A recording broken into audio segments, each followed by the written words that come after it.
Today, well, we're tackling something really critical, something that affects how you'll use AI, especially at work. We're talking data privacy and security.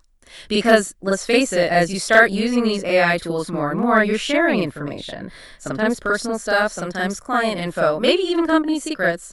So our mission here, our goal for this deep dive is to give you the tools, the confidence really, to use AI's power without putting that sensitive information at risk. Think of it less like just ticking boxes for compliance, and more like, well, a core professional duty. It's risk management, sure. Fundamentally, it's about trust, right? Protecting the trust people put in you. Exactly. And, getting these habits down now is so important. It's about future-proofing how you work. Because privacy rules, they're changing constantly. And people, clients, stakeholders, they're getting much more concerned about how their data is used. Developing strong protection habits lets you stay ahead, use AI confidently. Spot on. So, over the next little while, we're aiming to give you a really solid, comprehensive approach. We'll dig into how these AI systems actually handle your data, then look at practical ways to protect it, and finally, how to use these tools safely, even with really confidential stuff. Time to kind of understand the landscape. Okay, let's unpack this then. When we talk about privacy and AI, I think the first thing that pops into most people's minds is, well, what exactly happens to my information when I type it in? It feels a bit like a black box sometimes, doesn't it? It absolutely can, yeah. But we can break it down. There are really four main things to get a handle on. First up, data processing models. You need to understand how different AI systems process and maybe store what you give them. Do they keep it? Use it just for that moment. That's foundational. Second, you've got retention policies. So which systems keep your data? And critically, for how long? Some might ditch it right away, others hang on to it. It varies a lot. Third, and this is a big one, training implications. You need to know if or when your data might be used to train future versions of the AI. And the key thing here is often it's an opt-out system, meaning the default might be that they can use your queries unless you specifically go find a setting and say no. It's a subtle point, but really significant for privacy. Wow, okay. That opt-out distinction alone is huge. We just sort of assume it's private unless we say otherwise. Which brings us to the dreaded terms of service. You mentioned we have to review those policies before sharing sensitive info. But I mean, honestly, who reads all of that? Is there a shortcut? Like, what should we really look for? Yeah, they are daunting, aren't they?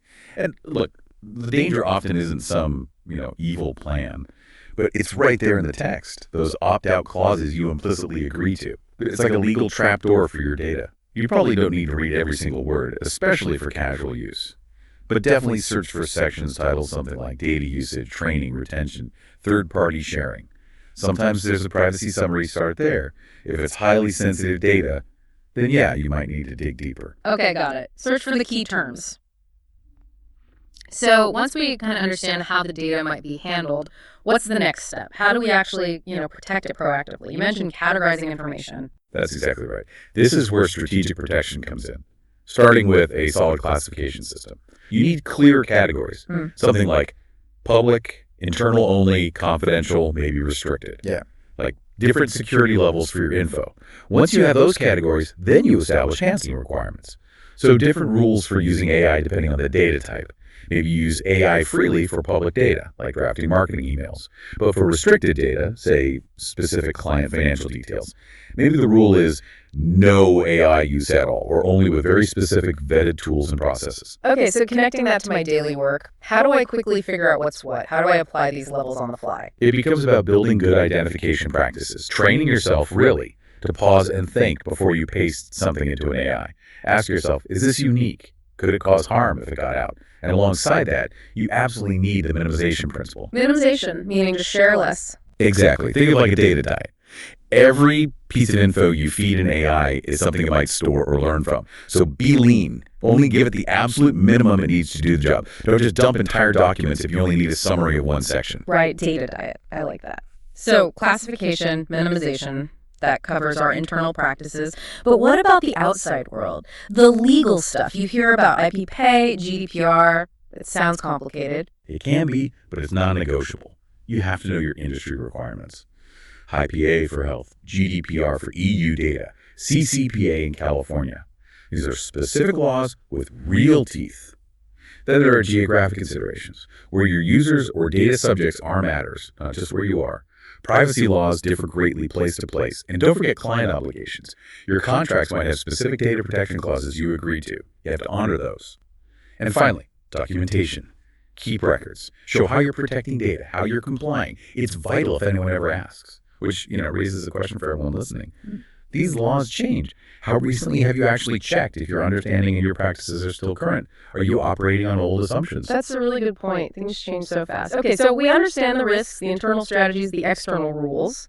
But let's get really practical. How do we actually apply this to the tools we use? You mentioned an AI tool evaluation template. That sounds useful. Yes, exactly.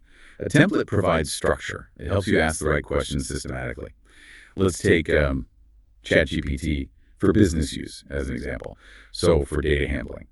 Your inputs might be retained unless you specifically opt out through settings. OpenAI says they don't use data from their business subscriptions for general model training by default, which is good. Deleting your data is possible, but it can be a bit involved. For security measures, they use things like TLS encryption. That's the standard for secure web connections, like the padlock you see in your browser. They also have SOC2 compliance, which is basically an external audit saying their security processes meet certain standards. They were also pretty open about a bug back in March 2023 where some conversation titles were briefly visible. Being transparent like that is actually a positive sign for security culture. Okay, so they have measures in place. What are the fine print, the terms? Right, the terms and policies. Their terms basically say they need a license to use your inputs just to, provide the service. They explicitly state you shouldn't share personally identifiable information. But, and this is key terms can change, they'll notify you, usually, but you need to stay aware. And finally, compliance alignment. The paid business version has better privacy controls than the free one. They document their GDPR compliance. But importantly, as of now, there's no official HIPAA compliance. They do offer a data processing addendum for business users, which is a formal agreement about data handling. Wow, okay, that's a fantastic practical breakdown. It shows how much detail you need to consider for just one tool. So what if the assessment shows risks? Or if we have data that's just too sensitive, but we still want the AI's help, can we change the data somehow to make it safer? Absolutely.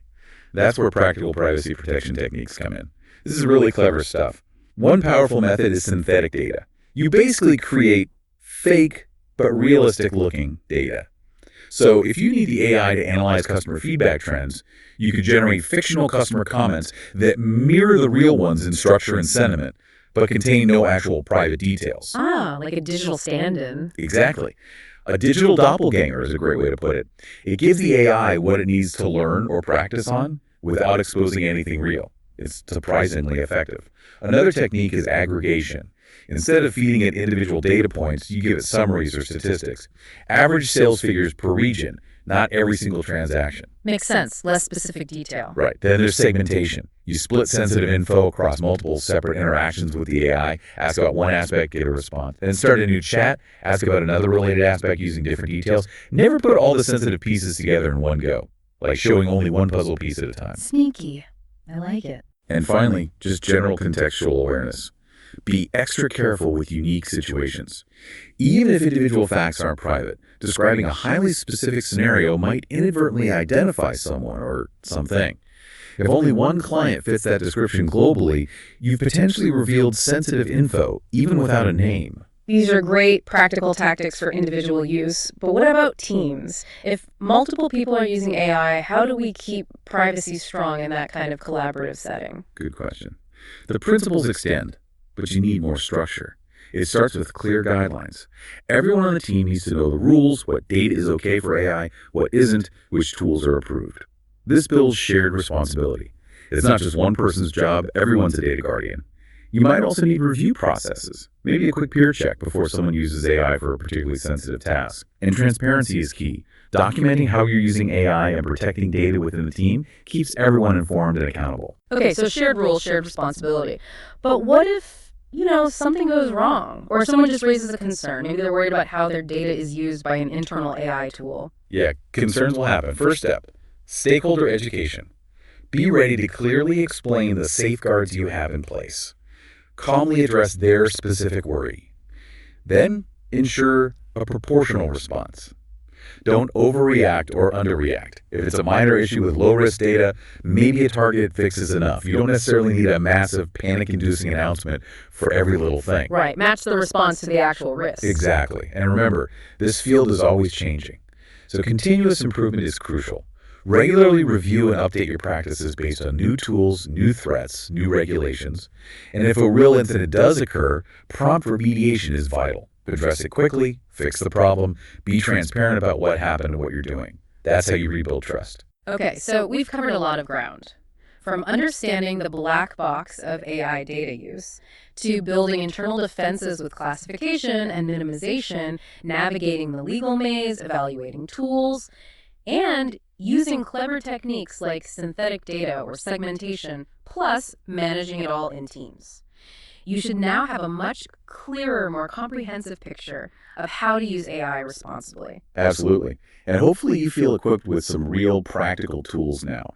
That evaluation template idea, the data transformation tricks like aggregation, the need for clear team protocols, these things let you make conscious choices. It's about being informed, making deliberate decisions about what you share and how you protect it. This isn't just about avoiding fines. It's about your professional integrity. That's such an important point. Strong data privacy isn't just a nice to have or a compliance hurdle. It really is fundamental to building and keeping trust with clients, colleagues, everyone.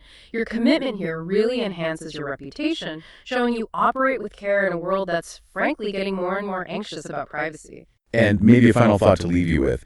This space, AI capabilities, privacy rules, it's constantly shifting. So the key is vigilance and adaptability.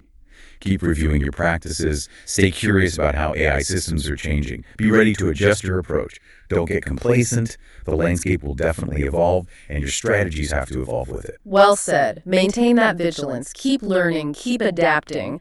That's how you'll harness all the amazing benefits of AI while keeping those privacy risks managed, protecting yourself and those who trust you with their data. Keep diving deep.